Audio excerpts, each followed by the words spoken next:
what are some tips and tricks for you to pass your P-level papers? കാരണം F-level കഴിഞ്ഞിട്ട് P-level പാസ്സായാലും you're an ACC affiliate, right? So what are some tips and tricks? Tip number 3, focus on key areas. അങ്ങനെ എങ്ങനെയെങ്കിലും പഠിച്ചാൽ പോരാ. എന്തൊക്കെയാ key areas, ഏതൊക്കെ areas properly focus ചെയ്യണം, ഇതൊക്കെ നോക്കിയിട്ട് പഠിച്ചാലേ നിങ്ങളുടെ സമയം എഫക്റ്റീവ്ലി ഉപയോഗിക്കാൻ പറ്റത്തുള്ളൂ in your studying. So make sure you have a proper plan of how to study. Tip number 4, ഞാൻ പറഞ്ഞ പോലെ ഒരു plan, develop a study plan. ഒരു 20 or 25 days സ്റ്റഡി പ്ലാൻ ഉണ്ടാക്കുക.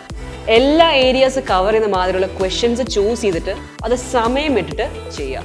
So study plan is very important. Tip number 5, time management. 100 marks, 1.95 minutes per each mark. കാരണം 3 hours 15 minutes അല്ലേ. So ഓരോ question എത്ര സമയമുണ്ട്, ആ സമയത്തിനുള്ളിൽ pressurise yourself and try practise the questions. കാരണം നമുക്ക് ഒരു ക്വസ്റ്റ്യൻ ചെയ്യാൻ എത്ര സമയം എടുക്കാമെന്നില്ല. There is a set time for it. So make sure you practise questions with time. കഴിഞ്ഞിട്ടില്ല, more tips coming up in the next video. Stay tuned.